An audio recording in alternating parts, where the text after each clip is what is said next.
Hello दोस्तों, स्वागत है आप सभी का हमारे इस यूट्यूब चैनल में। आशा है इस लॉकडाउन की घड़ी में आप अपने घर पे होंगे और कुशल मंगल होंगे। आज हम लेकर के आए हैं आपके लिए एक नई वीडियो। ऐसी सर्विस के बारे में बात करेंगे जो कि आपको रेगुलर इनकम देगी और आप उसमें किसी एक को आप एम्प्लॉयमेंट भी दे सकते हैं। और उसके बारे में हम बताएंगे कि आप कैसे उसको एम्प्लॉयमेंट दे सकते हैं और आप उसको सैलरी आप कैसे पेमेंट करेंगे। जिस सर्विस के बारे में हम बात करने जा रहे हैं वो है इंश्योरेंस, यानी कि बीमा। सबसे पहले हम बात करेंगे बीमा आखिर होता क्या है। आसान शब्दों में अगर कहा जाए तो बीमा का मतलब ये होता है कि मेरा जो हानि होगा इन किसी भी अगर एक्सीडेंट हो या किसी भी दुर्घटना में अगर कुछ हानि हो जाती है मुझे या मेरी प्रॉपर्टी को, तो उसका भरपाई अगर करने में अगर मैं असमर्थ हूँ तो मेरे बदले कोई और कर दे, जैसे कि कोई बीमा कंपनी कर दे। मोटा मोटी बीमा का मतलब यही होता है। बीमा दो प्रकार का होता है, एक हो गया लाइफ इंश्योरेंस जीवन बीमा, दूसरा होता है जनरल इंश्योरेंस यानी साधारण बीमा। मतलब जनरल इंश्योरेंस में आप किसी भी चीज़ का बीमा कर सकते हैं।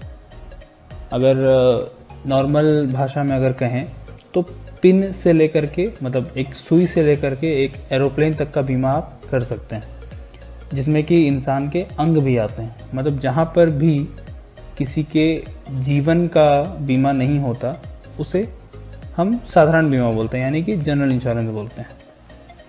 बेसिकली आज हम जो बात करेंगे वो वाहन बीमा के बारे में बात करेंगे।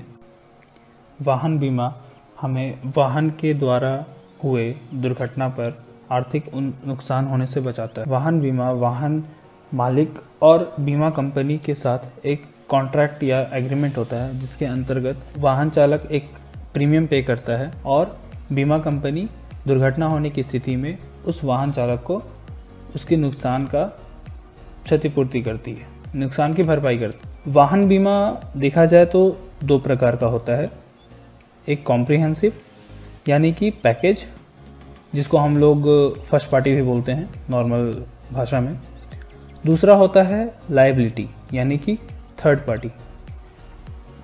मोटर व्हीकल एक्ट 1988 के तहत भारत सरकार ने लायबिलिटी बीमा को यानी थर्ड पार्टी बीमा को मैंडेटरी किया है।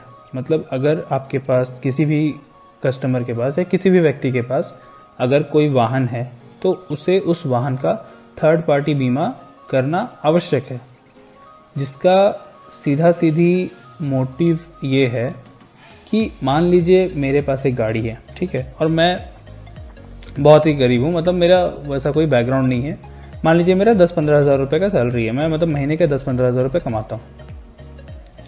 अब होगा क्या, अगर मैं गाड़ी चलाते समय मतलब मेरे पास 2 पहिया वाहन है, तो मैं अगर गाड़ी चलाते समय किसी व्यक्ति को अगर मार देता हूँ, मतलब बाय मिस्टेक ही हो गया, मान लीजिए दुर्घटना हो गई, तो सामने वाला जो व्यक्ति है जिसको मतलब मैंने मारा वो अगर मर गया तो मुझे नहीं पता कि उसका बैकग्राउंड कैसा है, वो कितना रुपए महीने कमाता था, अगर वो जिंदा रहता तो वो अपने फैमिली के लिए और कितने साल तक कितना रुपए कमाता, तो उसका भरपाई मतलब मैं कैसे करूँगा। मेरी तो खुद सैलरी मान लीजिए 10,000 रुपये है, मतलब मैं खुद 10,000 रुपये कमाता हूँ, तो मैं लाखों करोड़ रुपया उसका कैसे भरूँ।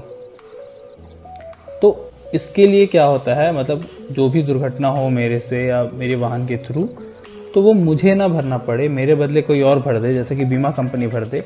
इसके लिए भारत सरकार ने वो मैंडेटरी किया है कि आपको अपने वाहन का थर्ड पार्टी बीमा करना आवश्यक है, आपको करना ही होगा। नहीं अगर करते हैं तो उस पर फाइन लगता है। तो फाइन से बचने के लिए वाहन चालक वाहन बीमा कराते हैं और वो कराना आवश्यक है। थर्ड पार्टी का मेन रीज़न यही होता है कि आपके वाहन के द्वारा किसी तीसरे व्यक्ति को अगर कुछ नुकसान हो जाता है दुर्घटना के कारण, तो उसका भरपाई बीमा कंपनी कर देगी। फर्स्ट पार्टी पॉलिसी में क्या होता है, जो कॉम्प्रिहेंसिव पॉलिसी है उसमें आपका थर्ड पार्टी तो कवर रहता ही है, मतलब जो सामने वाला है, जो मतलब लायबिलिटी पॉलिसी है, प्लस आपकी गाड़ी भी कवर हो जाती है। जैसे मान लीजिए अगर मैं लायबिलिटी पॉलिसी लेता हूँ तो लायबिलिटी पॉलिसी में सिर्फ और सिर्फ सामने वाला ही कवर होता है। मतलब मैंने अगर किसी का एक्सीडेंट किया, मतलब मेरी गाड़ी से अगर किसी की टक्कर हो गई, तो वो तो मान लीजिए मरा या उसको चोट आई, जो भी हुई, मैं अगर ड्राइव कर रहा हूँ तो मुझे भी चोट लगेगी। तीसरी बात क्या है कि वाहन भी क्षति होगी। मतलब अगर किसी को मारेंगे मान लीजिए, तो जैसे फ्रंट से मैंने मारा तो गाड़ी का हेडलाइट टूटेगा, तो वाहन की भी क्षति होगी। तो अगर मुझे वाहन का भी क्षतिपूर्ति करवाना होगा तो फिर मुझे वहाँ पे पैकेज पॉलिसी या कॉम्प्रिहेंसिव पॉलिसी या फर्स्ट पार्टी पॉलिसी करवाना होगा गाड़ी का। अगर हमने फर्स्ट पार्टी पॉलिसी कराया हुआ है तो अगर हमारी गाड़ी चोरी हो जाती है या दुर्घटनावश किसी कारणवश अगर वो डैमेज हो जाती है तो हम बीमा कंपनी से उसका क्लेम ले सकते हैं। तो ये हो गया फर्स्ट पार्टी और थर्ड पार्टी।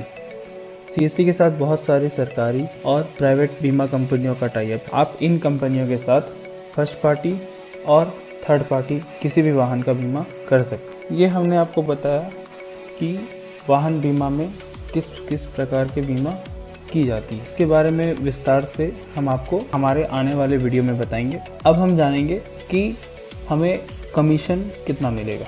मतलब अगर हम पॉलिसी करेंगे तो सीएससी के साथ आपको कमीशन कितना मिलेगा। किसी भी गाड़ी का अगर आप थर्ड पार्टी बीमा करते हैं तो उसमें आपको नेट प्रीमियम का 2% प्लस 40 रुपया सर्विस चार्ज के रूप में आपको दिया जाएगा। अगर आप किसी गाड़ी का फर्स्ट पार्टी बीमा करते हैं तो अगर गाड़ी का एज यानी गाड़ी की उम्र 3 साल से कम है तो 2 पहिया वाहन की फर्स्ट पार्टी करने पे आपको 14% नेट ओडी प्रीमियम का प्लस 40 रुपये सर्विस चार्ज के रूप में आपको मिलेंगे। अगर आप 2 पहिया वाहन छोड़कर किसी अदर गाड़ी का करते हैं, जैसे कोई कार हो गया, निजी कार, या कोई कमर्शियल व्हीकल हो गया, ट्रक वगैरह, देन आपको ओडी प्रीमियम पे 12% प्लस सर्विस चार्ज के रूप में 40 रुपये मिलेंगे।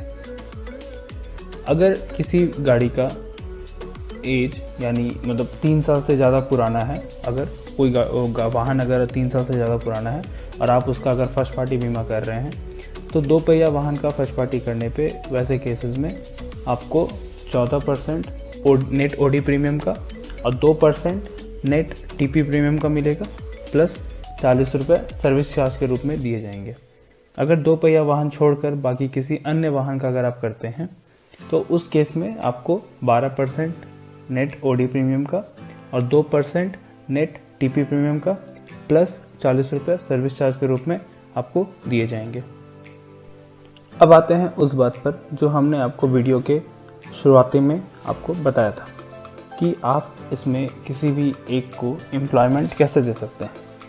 मान लीजिए आपने किसी एक पर्सन को अपने अंडर में एम्प्लॉयमेंट दिया कि आप मुझे महीने का 200 पॉलिसी आप बना करके दो, मैं आपको 8,000 रुपये एज अ सैलरी आपको दूंगा। तो इसमें आपको क्या है, मान लीजिए अगर उस आपके एम्प्लॉय ने 200 पॉलिसी करके आपको दिया तो 200 पॉलिसी का पर पॉलिसी जो 40 रुपये जो आपको एज अ सर्विस चार्ज के रूप में आपको मिल रहा है, आप उसी पैसे से आप उनको सैलरी दे दोगे, प्लस जो परसेंटेज के हिसाब में आपको जो कमीशन आएगा वो पूरी आपका प्रॉफिट हो जाएगा। तो इस प्रकार आपने एक व्यक्ति को आपने रोजगार भी दिया और साथ ही साथ आपका कमाई भी हो रहा है, प्लस आपका कस्टमर बेस भी बढ़ेगा। इसी के साथ मैं आपसे विदा लेता हूँ। धन्यवाद।